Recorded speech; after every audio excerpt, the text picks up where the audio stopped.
Ini adalah sejarah, teman-teman. Sejarah yang patut kita ketahui. Dimana kalau kita menelisik siapakah Abdullah bin Saba. Abdullah bin Saba ini adalah orang Yahudi yang berpura-pura masuk Islam, bertakyah ke dalam Islam, lalu dia memprovokasi umat muslim untuk membunuh Utsman bin Affan. Dan tidak berhenti sampai di situ. Abdullah bin Saba ini memfitnah Abu Bakar, Umar, Utsman, telah merebut kekhalifahannya Ali bin Abi Thalib. Sudah melakukan pembunuhan, sudah melakukan provokasi, masih melakukan fitnah. Itulah orang Syiah. Setelah terbunuhnya Utsman bin Affan ini, pembunuhan tidak berhenti, teman-teman. Sampai terjadi kepada pembunuhan Ali bin Abi Thalib, Hasan dan Husain, sampai-sampai Abdullah bin Saba ini memberikan keyakinan doktrin yang sangat berbahaya kepada kaum muslimin yang menimbulkan perpecahan, sampai akhirnya muncullah pemahaman yang disebut sebagai Sabaiyah, cikal bakal Syiah yang ada sampai saat ini. Si abang ini mengatakan bahwa yang dia sampaikan adalah sejarah, bahwa Abdullah bin Saba merupakan sosok yang memprovokasi umat muslim untuk membunuh Utsman bin Affan. Kisah Abdullah bin Saba dalam literatur Ahlus Sunnah bersumber dari Saif bin Umar At-Tamimi yang wafat pada tahun 170 Hijriah. Mari kita lihat pandangan ulama jarh dan ta'dil Ahlus Sunnah terhadap Saif bin Umar berikut ini. Dalam kitab Al-Wafi bil Wafayat karya As-Sofadi, salah satu ulama Ahlus Sunnah yang bermazhab Asy-Syafi'i, jilid 16 yang diterbitkan oleh Dar Ihya At-Turath Al-Arabi, cetakan pertama tahun 2000. Halaman 39. As-Sofadi berkata, Saif bin Umar At-Tamimi Al-Asadi, sampai kalimat penulis kitab Al-Futuh dan Ar-Riddah dan selainnya. Dia meriwayatkan dari sekelompok besar orang-orang yang tidak diketahui statusnya dan akhbariyin. Ibn Mu'in berkata, dhaif. Abu Hatim berkata, hadisnya ditinggalkan atau matruk. Abu Daud berkata, dia sosok yang tidak bernilai. Ibn Hibban berkata, dia tertuduh zindik dan telah diriwayatkan bahwa dia membuat hadis palsu. Kami tegaskan bahwa Saif bin Umar At-Tamimi membuat hadis palsu.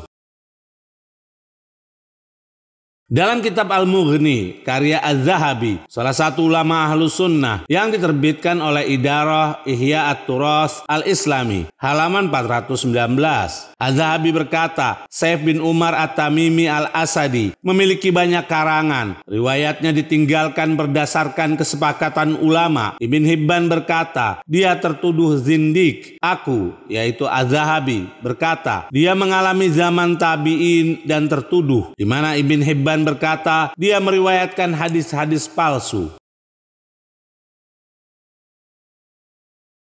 Dalam kitab Tahdzibut Tahdzib karya Ibn Hajar Al-Asqalani, salah satu ulama Ahlus Sunnah, jilid 4 yang diterbitkan oleh Darul Kitab Al-Islami, halaman 295 sampai 296. Ibn Hajar Al-Asqalani berkata, Saif bin Umar At-Tamimi, sampai kalimat berkata Ibn Mu'in, lemah hadisnya, dan dia berkata dalam kesempatan lain, tidak ada kebaikan darinya. Abu Hatim berkata, hadisnya ditinggalkan. Abu Daud berkata, sosok yang tidak bernilai. An-Nasai dan Ad-Daruqutni berkata, dhaif. Ibn Adi berkata, sebagian hadis-hadisnya terkenal dan sebagian besarnya mungkar. Ibn Hibban berkata, dia meriwayatkan hadis-hadis palsu. Kami tegaskan, Saif bin Umar At-Tamimi membuat hadis palsu, mengatasnamakan orang-orang terpercaya, sampai kalimat Al-Hakim berkata, dia tertuduh zindik dan periwayatannya cacat.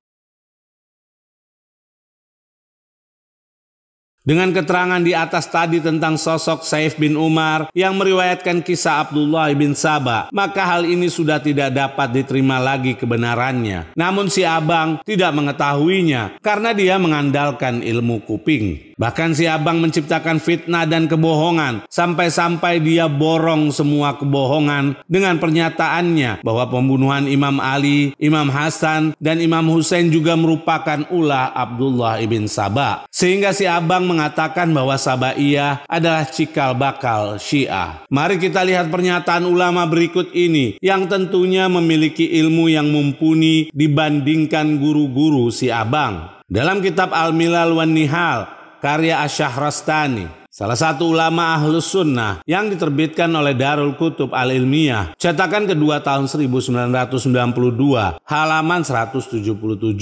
Asy-Syahrastani berkata, As-Sabaiyah adalah para sahabat atau pengikut Abdullah bin Saba yang berkata kepada Ali, engkau adalah Tuhan. Maka Ali mengasingkannya ke kota Madain. Mari kita lihat pernyataan Asy-Syahrastani tentang kelompok Syiah Imamiyah. Dalam kitab yang sama, halaman 163, Asy-Syahrastani berkata, kelompok Imamiyah adalah mereka yang berpendapat bahwa Ali adalah imam setelah Nabi dengan adanya nas yang jelas dan penunjukan secara langsung, bukan melalui isyarat-isyarat mengenai sifat, akan tetapi isyarat tersebut langsung kepada sosoknya, yaitu kepada sosok Ali bin Abi Thalib.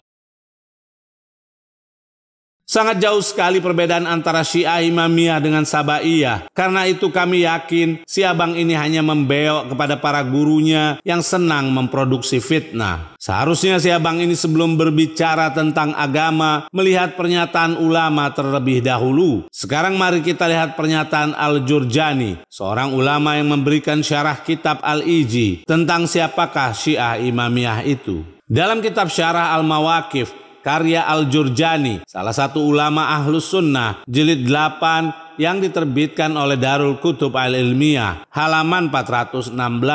Al-Jurjani berkata, kelompok kedua yang merupakan salah satu kelompok Islam terbesar, kami tegaskan, kelompok Islam terbesar adalah Syiah. Mereka adalah para pengikut Ali dan berkata bahwa beliau adalah imam setelah Rasulullah dengan nas, maksudnya dari Al-Quran maupun Sunnah. Baik nas lafaz zahirnya sudah sangat jelas menerangkan tentang keimamahan Ali, atau nas yang lafaz zahirnya masih multitafsir. Mereka meyakini bahwa keimamahan hanya ada pada Ali dan keturunannya. Kesimpulan dari pernyataan ulama Ahlus Sunnah di atas tadi, bahwa keyakinan kelompok Syiah tentang Ali bin Abi Thalib bukan karena Abdullah bin Saba. Mudah-mudahan si abang dapat mendengar apa yang akan kami paparkan tentang pembunuhan Khalifah Utsman. Dalam kitab Sahih Al-Bukhari yang ditahqiq oleh Dr. Mustafa Bugha yang diterbitkan oleh Dari bin Katsir, halaman 246. Dari Ubaidillah bin Adi bin Khiyar bahwa dia masuk menemui Utsman bin Affan saat ia terkepung seraya berkata, engkau adalah pemimpin kaum muslimin, namun Tuhan tengah mengalami kejadian seperti yang kita saksikan, sedangkan kami sholat bersama imam fitnah. Mustafa Bugha berkata di dalam catatan kaki, maksud dari imam fitnah adalah pemimpin fitnah, yaitu Abdurrahman bin Udais Al-Balawi. Siapakah Abdurrahman bin Udais Al-Balawi yang dikatakan sebagai imam fitnah dan karena usahanya terbunuh Khalifah Utsman? Dalam kitab Al-Istiab karya Ibn Abdil Bar, salah satu ulama Ahlus Sunnah yang diterbitkan oleh Darul A'lam, cetakan pertama tahun 2002, halaman 451. Ibn Abdil Bar berkata, Abdurrahman bin Udais Al-Balawi berasal dari Mesir. Dia menyaksikan perjanjian Hudaybiyah. Sampai kalimat, Abdurrahman bin Udais Al-Balawi termasuk orang yang membaiat Rasulullah di bawah pohon, yaitu Baiatur Ridwan.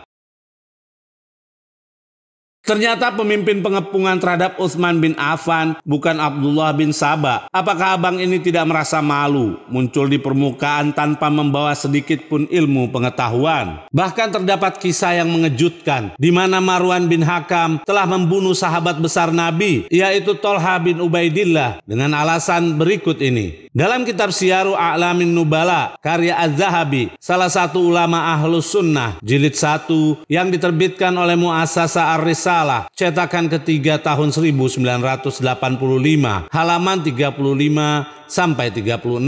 Az-Zahabi berkata, Waqi menyampaikan dari Ismail bin Abi Khalid dari Qais, dia berkata, aku melihat Marwan bin Hakam ketika memanah Tolha pada hari itu dan mengenai lututnya, kemudian masih terluka hingga meninggal dunia. Diriwayatkan oleh sejumlah perawi darinya dan redaksi Abdul Hamid bin Saleh dari Marwan yang berkata, inilah orang, yaitu Tolha, yang membantu pembunuhan Utsman, maka aku tidak lagi menuntut balas setelah hari ini. Sampai kalimat, Khalifah bin Khayyat menyampaikan, telah mengabarkan kepada kami seseorang yang mendengar dari Juwairiyah bin Asma, dari Yahya bin Sa'id, dari pamannya, bahwa Marwan memanah Tolhah dan membunuhnya. Kemudian menoleh kepada Aban, yaitu putra Utsman bin Affan, seraya berkata, telah kami penuhi bagimu sebagian pembunuh ayahmu. Ternyata di antara pembunuh Utsman bin Affan bukanlah Abdullah bin Saba. Apakah abang ini tidak merasa malu muncul di permukaan tanpa membawa sedikit pun ilmu pengetahuan? Kami sangat merasa heran kepada orang yang mengaku-ngaku sebagai salafi dan pembela sahabat, namun di sisi lain tidak segan-segan menghina para sahabat besar dan tabi'in sebagai orang-orang yang mudah diprovokasi oleh seorang yang bernama Abdullah bin Saba. Kami sarankan kepada abang dan para gurunya, sebaiknya belajar dulu yang serius dan memperluas wawasan, sehingga tidak mudah memfitnah suatu kaum yang nantinya akan menyeret Anda ke pengadilan ilahi. Jangan demi konten mengkerdilkan diri Anda sendiri.